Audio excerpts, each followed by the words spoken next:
나이가 들수록 부모와 자식의 자리가 바뀌는 순간이 온다고 합니다. 늘 의지하던 사람이 어느 날부터는 내가 붙잡아야 할 사람이 되는 순간. 혹시 그런 경험 해보신 적 있으신가요? 아무 일 없다는 듯 웃고 있지만 마음 한켠이 서늘해지는 날. 그날 모든 것이 달라졌습니다. 그날은 평소와 다르지 않은 오전이었습니다. 며느리 수지는 시어머니를 모시고 동네 병원을 찾았습니다. 요즘 자꾸 깜빡해서 그래요. 나이 들면 다 그런 거지 뭐. 어머니는 아무렇지 않게 웃으셨습니다. 하지만 수진의 마음은 편치 않았습니다. 지난달에는 가스불을 켜둔 채 외출을 하셨고 며칠 전에는 30년을 다닌 시장길을 헤매다 이웃의 도움을 받아 집으로 돌아오셨습니다. 혹시 모르니까 간단한 검사만 해보자고요. 수지는 조심스럽게 말했습니다. 검사가 끝난 뒤 병원 진료실 문이 닫히고 의사의 목소리가 낮게 흘러나왔습니다. 초기 치매로 보입니다. 지금부터 관리가 중요합니다. 그 한마디가 수진의 가슴을 조용히 내려앉혔습니다. 옆에 앉아있던 어머니는 의사의 말을 다 이해하지 못한 듯 약 먹으면 낫는 거죠? 하고 되물으셨습니다. 의사는 천천히 설명했습니다. 완치는 어렵지만 늦출 수는 있다고. 가족의 관심이 무엇보다 중요하다고. 수지는 고개를 끄덕였지만 손끝이 차갑게 떨렸습니다. 집으로 돌아오는 길, 차 안은 유난히 조용했습니다. 어머니는 창밖을 보며 말씀하셨습니다. 내가 요즘 좀 이상하긴 하지?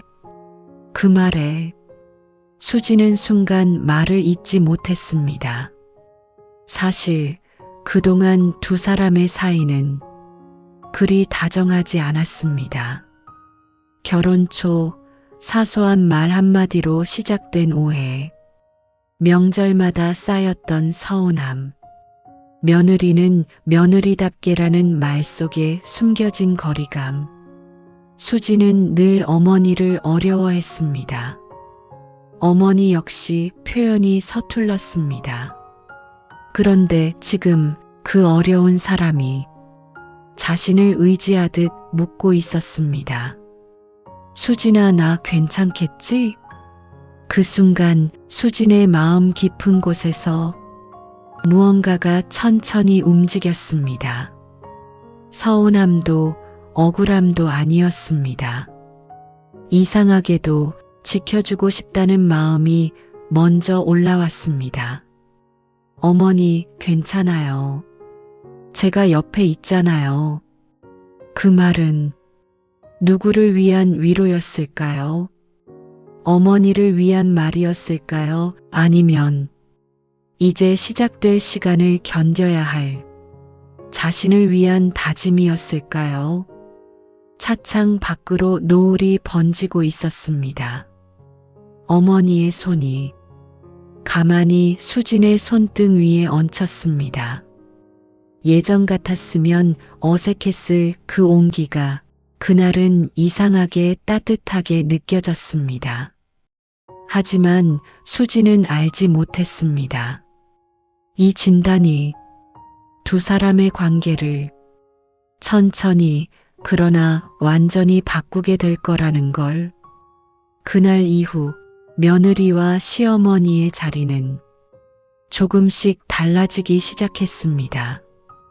그날 이후로 집안의 공기는 조금 달라졌습니다. 눈에 보이게 큰 변화는 없었지만 수진의 하루는 이전과 같지 않았습니다. 아침마다 어머니가 먼저 일어나 밥을 하시던 집이었습니다. 며느리는 그저 보조처럼 움직이면 됐습니다.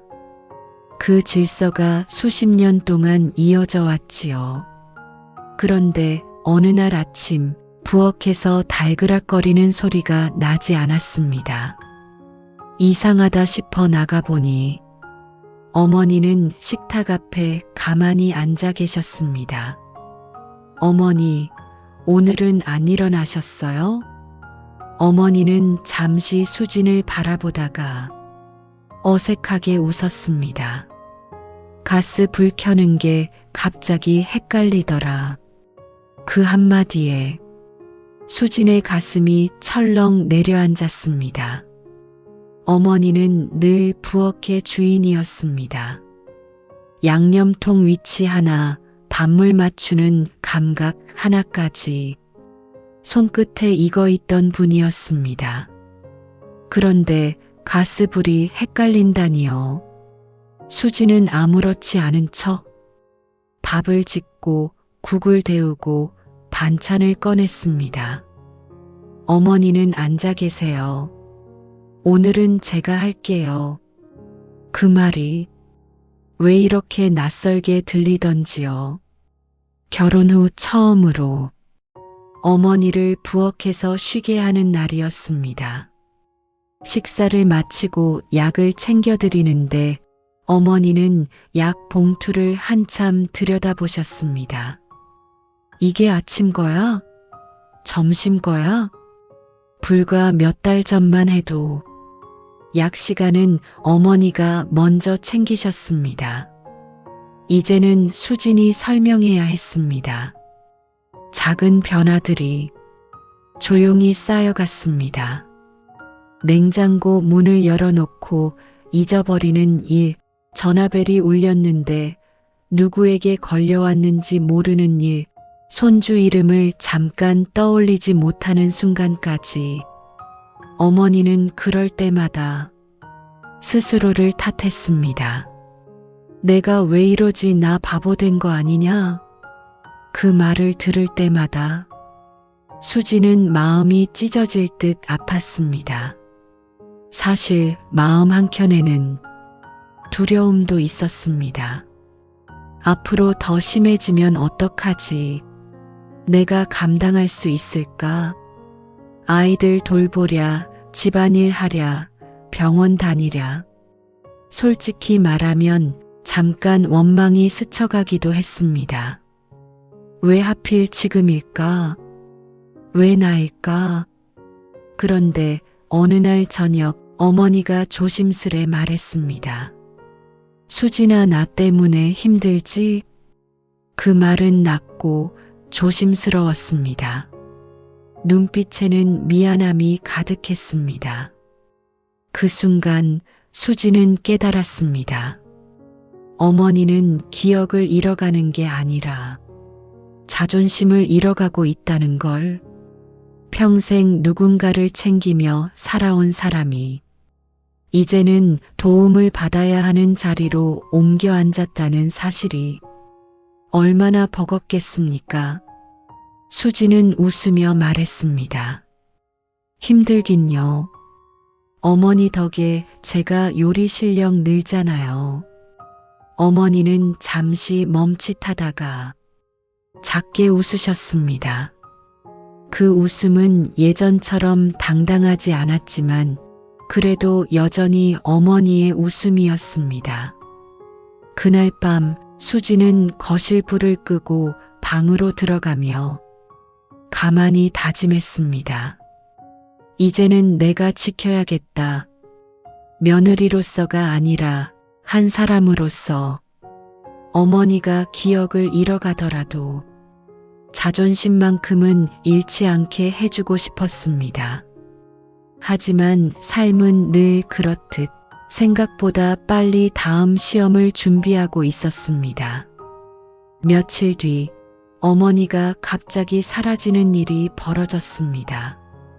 그날은 평범한 수요일 오후였습니다. 수지는 잠깐 장을 보러 다녀오겠다며 어머니께 말씀드렸습니다. 어머니, 금방 다녀올게요. 문 잠그고 계세요. 어머니는 고개를 끄덕이셨습니다. 걱정 마라. 나 아직 멀쩡하다. 그 말이 자꾸 마음에 걸렸지만 수지는 애써 웃으며 집을 나섰습니다. 시장에 다녀오는 데는 채 1시간이 걸리지 않았습니다. 그런데 집 앞에 도착했을 때 문이 살짝 열려 있었습니다. 가슴이 철렁 내려앉았습니다. 어머니? 집안은 조용했습니다. 거실에도 방에도 화장실에도 어머니는 계시지 않았습니다. 식탁 위에는 안 쓰던 모자가 놓여 있었고 현관에는 평소 잘 신지 않던 운동화가 사라져 있었습니다. 수진의 손이 떨리기 시작했습니다. 설마 혼자 나가신 건가? 전화기를 붙들고 몇 번이나 어머니 휴대전화로 걸었지만 신호만 갈 뿐 받지 않았습니다. 숨이 가빠졌습니다. 바로 집을 나와 동네를 뛰기 시작했습니다. 자주 가시던 슈퍼, 약국, 공원 벤치. 혹시 저희 어머니 못 보셨어요? 말은 차분하게 하려 했지만 목소리가 자꾸 떨렸습니다. 10분이 1시간처럼 느껴졌습니다. 그때 동네 빵집 앞에서 익숙한 뒷모습이 보였습니다. 어머니였습니다. 가게 유리창을 멍하니 바라보고 서 계셨습니다. 수지는 숨을 고르며 다가갔습니다. 어머니. 어머니는 천천히 돌아보셨습니다. 눈이 조금 붉어져 있었습니다. 여기가 어디더라? 그 한마디에 수진의 가슴이 무너졌습니다. 수십 년을 살아온 동네였습니다. 손주들 간식 사주겠다며 수없이 드나들던 빵집 앞이었습니다. 어머니는 고개를 숙이며 말했습니다. 집에 가려고 나왔는데 길이 헷갈리더라. 목소리가 작았습니다. 어딘가 어린아이처럼 불안해 보였습니다. 그 순간 수진의 머릿속에 스쳐 지나간 건 분노도 원망도 아니었습니다. 두려움이었습니다. 이제 시작이구나.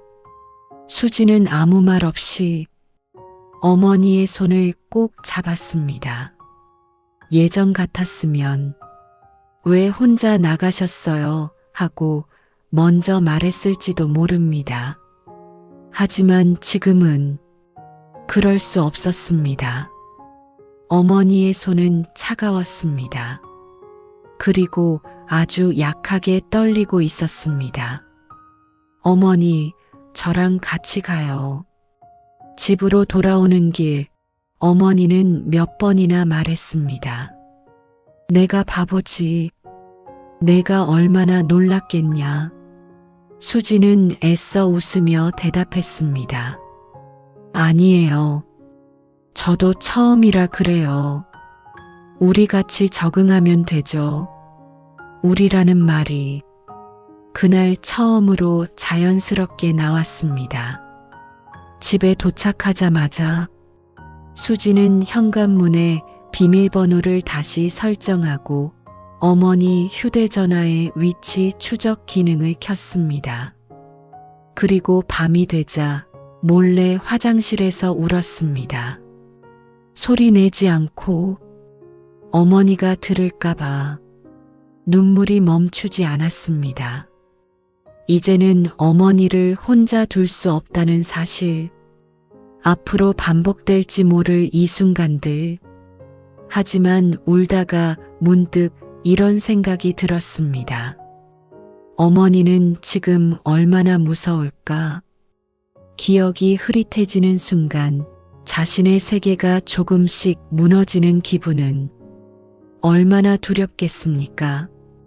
그날 밤 수지는 어머니 방문을 살짝 열어보았습니다. 어머니는 깊이 잠들어 있지 않았습니다. 천장을 바라보고 계셨습니다. 눈이 마주치자 어머니가 조용히 말했습니다. 수진아, 나버리지 마라. 그 말은 바람처럼 작았지만 수진의 가슴을 깊이 파고들었습니다. 수진은 방으로 들어가 어머니 옆에 조용히 앉았습니다. 그리고 처음으로 어머니의 손을 두 손으로 감싸 쥐었습니다. 안 버려요. 끝까지 같이 가요. 그날 며느리와 시어머니의 자리는 완전히 뒤바뀌고 있었습니다. 신사, 흔들리는 마음. 어머니를 찾았던 그날 이후 수지는 더 이상 예전처럼 살 수 없었습니다. 외출 시간은 짧아졌고 집 안 곳곳에는 작은 메모지가 붙기 시작했습니다. 화장실 왼쪽, 가습을 잠그기, 야근 식사 후, 냉장고 문, 화장실 거울, 방문 옆 벽까지. 집은 점점 설명서처럼 변해갔습니다. 어머니는 처음에는 그걸 못 본 척 하셨습니다. 그러다 어느 날 메모지를 한참 바라보시더니 조용히 말씀하셨습니다. 내가 이렇게까지 됐냐? 그 말에는 서러움이 담겨 있었습니다. 수지는 얼른 말했습니다. 아니에요. 저도 가끔 헷갈려서 써놓은 거예요. 하지만 어머니는 알고 계셨습니다. 이 모든 준비가 자신을 위한 것이라는 걸. 며칠 뒤 더 큰 일이 생겼습니다. 어머니가 손주 이름을 헷갈린 것입니다. 지훈아, 이리 와라. 하지만 지훈이는 집에 없었습니다. 앞에 서 있던 건 손녀 민서였습니다. 민서의 얼굴이 잠시 굳었습니다. 할머니, 저 민서예요. 그 순간 어머니의 눈빛이 흔들렸습니다. 기억을 더듬는 듯 입술이 떨렸습니다. 그래, 민서지, 내가 잠깐. 그날 저녁 어머니는 방에서 한참을 나오지 않으셨습니다. 수진이 조용히 문을 두드리자 안에서 낮은 목소리가 들렸습니다. 들어오지 마라. 처음 듣는 단호한 말이었습니다. 잠시 후 문이 열렸습니다. 어머니의 눈은 붉어져 있었습니다. 내가 애 이름도 못 알아보는데 이 집에 뭐하러 있냐? 그 말은 분노처럼 들렸지만 사실은 무너지는 자존심이었습니다. 수지는 순간 가슴이 먹먹해졌습니다. 사실 그날 오후 남편과 작은 다툼도 있었습니다. 요양원 알아보는 게 낫지 않겠어? 남편의 말은 현실적이었지만 차갑게 느껴졌습니다. 아직은 아니야. 수지는 단호하게 말했습니다. 당신이 하루 종일 보는 게 아니잖아. 그 한마디에 수지는 아무 말도 하지 못했습니다. 맞는 말이었습니다. 힘든 건 자신이었습니다. 하지만 그렇다고 어머니를 다른 곳으로 보내는 선택을 지금 당장 할 수는 없었습니다. 그날 밤 어머니는 거실 소파에 앉아 있었습니다. TV는 켜져 있었지만 시선은 화면을 지나 어딘가 먼 곳을 향해 있었습니다. 수지는 그 옆에 조용히 앉았습니다. 한참 후 어머니가 입을 열었습니다. 수진아, 네 어머니, 내가 혹시 더 심해지면 그땐 내가 결정해라. 목소리는 담담했지만 끝이 조금 떨렸습니다. 나 때문에 내 인생 다 묶이지는 마라. 그 말을 듣는 순간 수진의 마음 안에서 무언가 크게 흔들렸습니다. 그동안 쌓였던 서운함, 며느리로서 참아야 했던 말들, 명절마다 혼자 부엌에 서 있던 기억까지 그 모든 장면이 스쳐 지나갔습니다. 하지만 이상하게도 그 기억들보다 더 크게 남는 건 지금 이 자리에 앉아 있는 작아진 어머니의 뒷모습이었습니다. 수지는 조용히 말했습니다. 어머니, 제 인생은요, 지금 여기 있어요.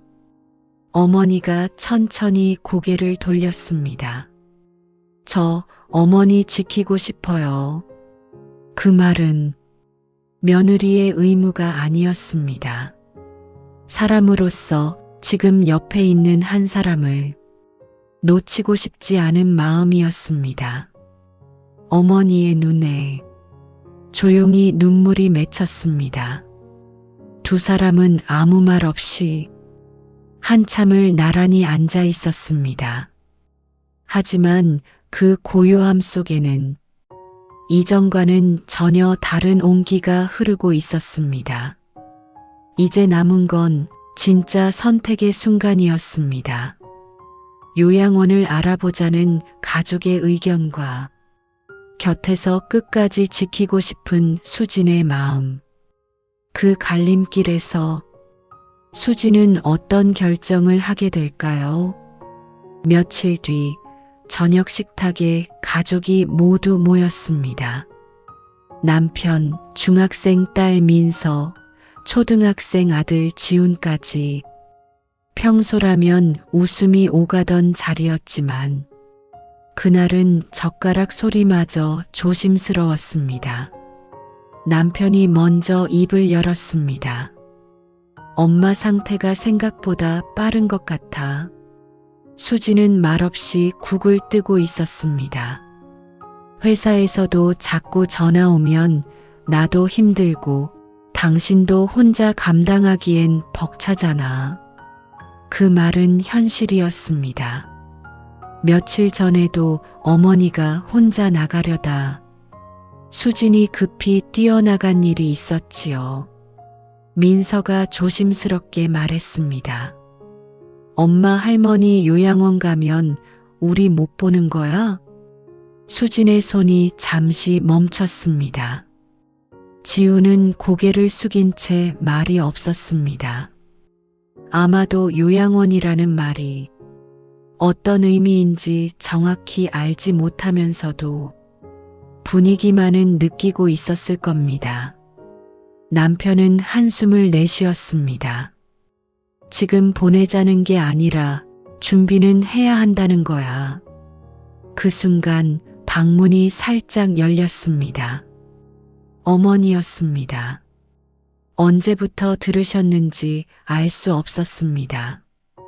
어머니는 아무 말 없이 식탁 끝자리에 앉으셨습니다.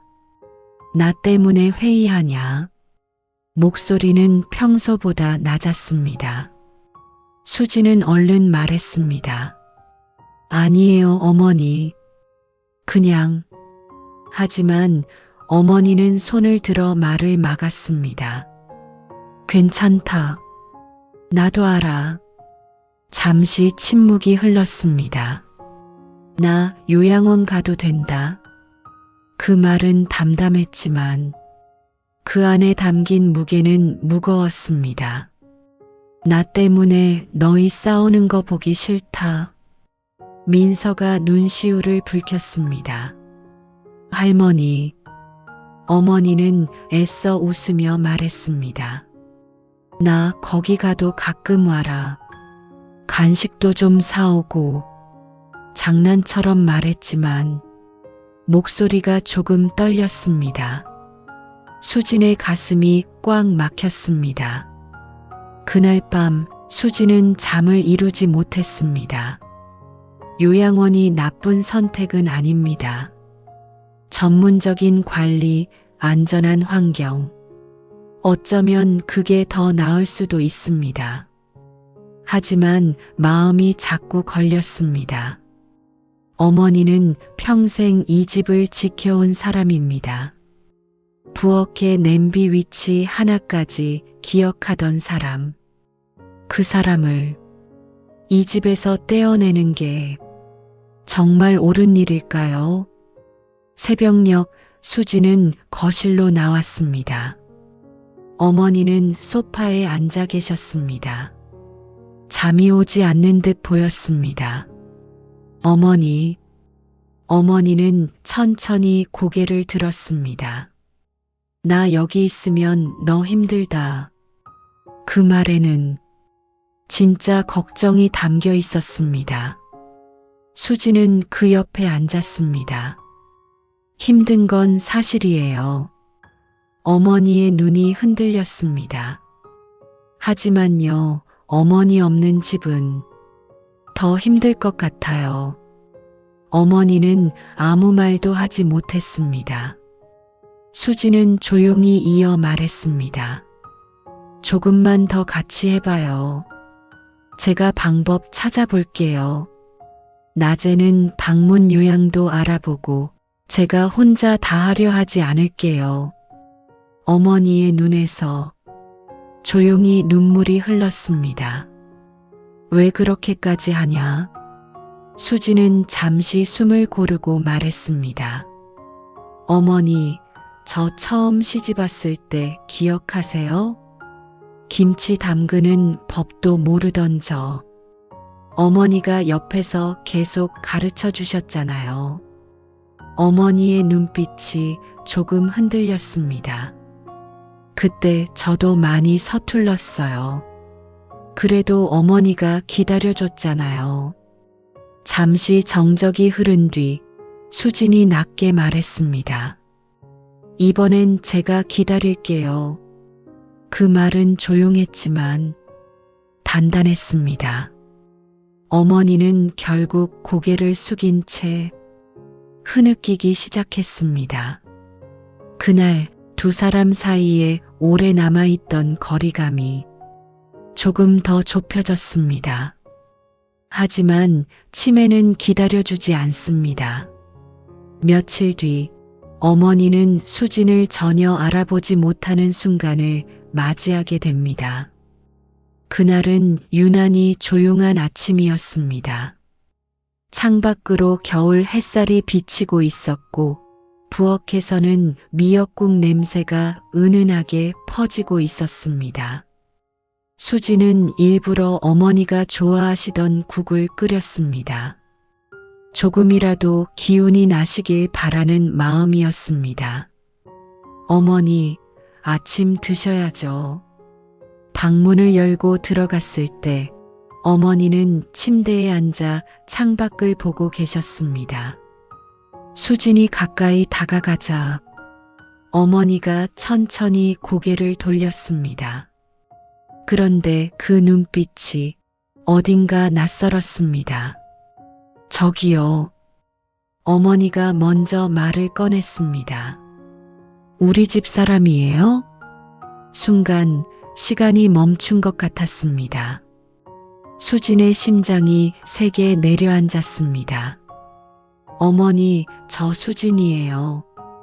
어머니는 미간을 찌푸리며 한참을 바라보았습니다. 수진? 이름을 따라 해보았지만 기억의 자리를 찾지 못하는 표정이었습니다. 우리 며느리? 그 말에는 확신이 없었습니다. 수지는 웃으려 했습니다. 괜찮은 척하려 했습니다. 하지만 목 안쪽이 뜨겁게 올라왔습니다. 네, 어머니. 며느리요. 어머니는 잠시 고개를 숙였습니다. 미안하네, 내가 요즘 이상해. 그 한마디가 수진의 마음을 깊이 파고들었습니다. 미안해할 사람이 아닌데, 기억을 잃어가는 건 병인데, 그런데도 어머니는 계속 사과하고 있었습니다. 아침을 먹는 동안에도 어머니는 몇 번이나 물었습니다. 당신은 누구지? 그때마다 수지는 같은 대답을 반복했습니다. 어머니 며느리요. 10번, 20번. 같은 말, 같은 표정. 설거지를 하며 수진의 눈에서 눈물이 떨어졌습니다. 이게 이렇게 빨리 오나? 어제까지만 해도 손주 이름을 헷갈리는 정도였는데 오늘은 자신을 모르는 눈빛이라니. 그날 오후 어머니는 잠시 또렷해졌습니다. 수진아. 그 부름에 수진은 얼른 달려갔습니다. 네, 어머니. 내가 아까 뭐 실수했지? 수진은 잠시 망설이다가 말했습니다. 아니에요. 아무 일도 없었어요. 어머니는 고개를 끄덕였지만 눈빛에는 불안이 남아 있었습니다. 아마도 어렴풋이 느끼고 있었을 겁니다. 자신의 기억이 구멍나고 있다는 걸. 그날 저녁 수지는 어머니 방에 작은 사진 액자를 몇 개 놓았습니다. 결혼식 사진, 손주들과 찍은 가족 사진, 젊은 시절 남편과 찍은 흑백 사진. 어머니는 한 장 한 장 오래 들여다보셨습니다. 이 사람 내 아들이지? 네. 이 애는 민서요. 어머니는 잠시 사진을 가슴에 안았습니다. 다 잊어버릴까봐 무섭다. 그 말은 속삭임에 가까웠습니다. 수지는 조용히 어머니의 어깨를 감쌌습니다. 잊어도 괜찮아요. 어머니가 고개를 들었습니다. 제가 기억할게요. 어머니 대신 제가 다 기억해요. 어머니가 어떻게 살았는지, 얼마나 애썼는지 다 제가 알고 있어요. 어머니의 눈에서 조용히 눈물이 흘렀습니다. 그날 밤 수지는 처음으로 깨달았습니다. 지켜준다는 건 병을 이기는 게 아니라 그 사람이 두려워하지 않도록 옆에 있어주는 거라는 걸. 하지만 아직 수진이 듣지 못한 이야기가 하나 남아 있었습니다. 어머니가 오래전부터 가슴에 묻어둔 말, 그리고 그 말이 두 사람의 시간을 더 깊이 바꾸게 됩니다. 그날은 이상하게도 어머니의 정신이 또렷했습니다. 아침부터 표정이 맑았고 수진을 한 번에 알아보았습니다. 수진아, 오늘은 머리가 좀 막네. 그 말에 수진은 괜히 웃음이 났습니다. 이렇게 분명한 날이 오면 마치 선물을 받은 기분이 들었습니다. 점심을 먹고 난 뒤 어머니는 수진을 방으로 불렀습니다. 잠깐 앉아라. 목소리가 진지했습니다. 수진은 침대 옆에 조용히 앉았습니다. 어머니는 한참을 말없이 있다가 서랍을 열었습니다. 그 안에는 오래된 봉투 하나가 들어 있었습니다. 이거 원래는 내 결혼하고 몇 년 안 됐을 때 주려고 했다. 수지는 놀란 눈으로 바라보았습니다. 근데 말이 안 나오더라.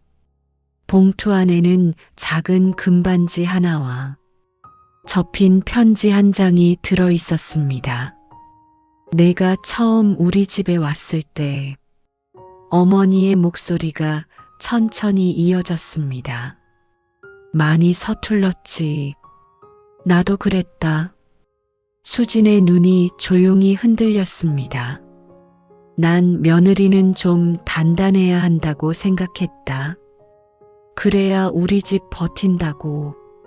그 말 속에는 지난 세월의 방식이 담겨 있었습니다. 그래서 일부러 더 엄하게 굴었다. 수지는 아무 말도 하지 않았습니다. 그 시절이 떠올랐습니다. 김치간이 짜다고 혼났던 날, 명절 음식이 늦었다고 듣던 말들, 눈물 삼키며 혼자 설거지하던 밤들. 어머니는 고개를 숙였습니다. 근데 내가 애 낳고도 아파도 한 번도 집을 등지지 않더라. 목소리가 떨렸습니다. 그때 알았다. 내가 잘못 키운 게 아니라 잘 들어온 거구나. 수진의 눈에서 눈물이 흘렀습니다. 어머니는 반지를 수진 손에 쥐어주었습니다. 이거 내 시어머니한테 받은 거다. 난 너한테 줄 자격 없다고 생각했는데. 잠시 말을 멈췄다가 조용히 이어 말했습니다. 지금 안 주면 나 잊어버릴까봐. 그 말은 너무 솔직해서 수진의 가슴을 저미게 했습니다. 수진아, 내 어머니, 고맙다.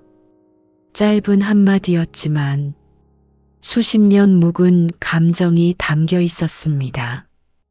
수진은 고개를 저었습니다. 저도요.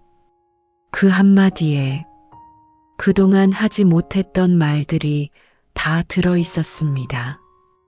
어머니는 조용히 말했습니다.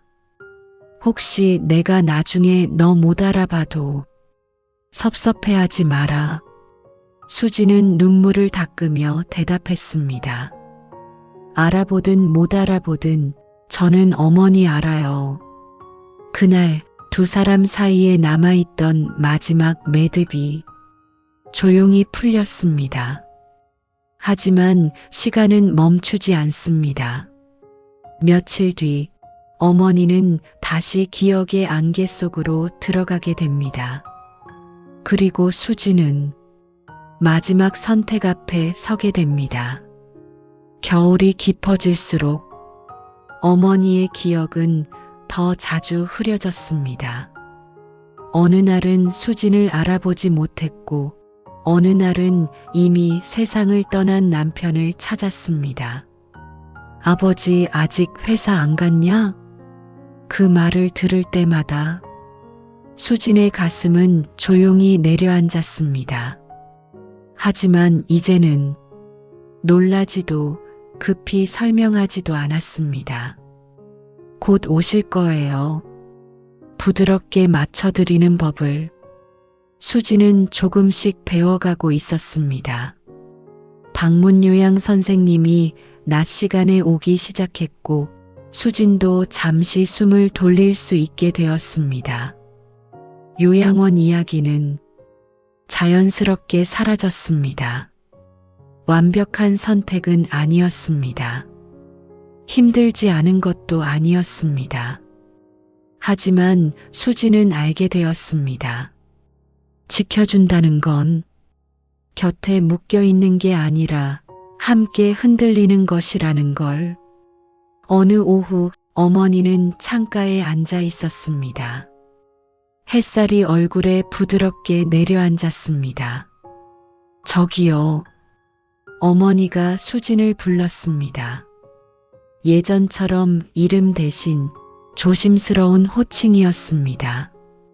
네, 어머니. 당신 좋은 사람이네.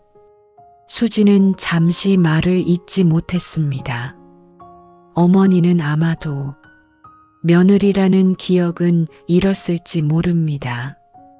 하지만 마음으로 느끼는 온기는 어딘가 남아 있었던 모양입니다. 나 무섭지 않다. 그 말에 수진의 눈이 붉어졌습니다. 왜냐면 당신이 자꾸 손 잡아주잖아. 수진은 아무 말 없이 어머니의 손을 꼭 잡았습니다. 기억은 사라질 수 있습니다. 이름도 관계도 흐려질 수 있습니다. 하지만 매일 반복된 손길, 같은 자리에서 건넨 따뜻한 말, 조용히 닦아준 눈물은 어쩌면 마음 어딘가에 남는지도 모릅니다. 어머니는 이제 자주 묻습니다. 당신은 누구지? 그때마다 수지는 처음처럼 대답합니다. 어머니 편이에요. 며느리라는 이름보다 그 말이 더 잘 어울렸습니다. 창밖에는 눈이 내리고 있었습니다. 수지는 생각했습니다. 혹시 어머니가 나를 완전히 잊어버리는 날이 와도 나는 괜찮다. 왜냐하면 자신은 이미 알고 있기 때문입니다. 이 사람이 얼마나 단단하게 가족을 지켜왔는지, 얼마나 많은 시간을 버텨왔는지, 기억은 흐려져도 존재는 사라지지 않는다는 걸. 그날 저녁 어머니는 잠들기 전 조용히 중얼거렸습니다. 고맙다. 누구에게 한 말인지는 분명하지 않았습니다. 하지만 수지는 알았습니다. 그 말이 자신에게도 닿았다는 걸. 며느리와 시어머니, 그 오래된 이름은 어느새 조금 다른 의미가 되었습니다. 이제 두 사람은 서로를 지키는 사람들이었습니다. 오늘의 이야기가 여러분들의 마음에 작은 울림과 위로가 되었다면 구독과 좋아요를 눌러주시면 감사하겠습니다. 앞으로도 여러분들에게 위로가 될 이야기로 찾아뵙겠습니다. 감사합니다.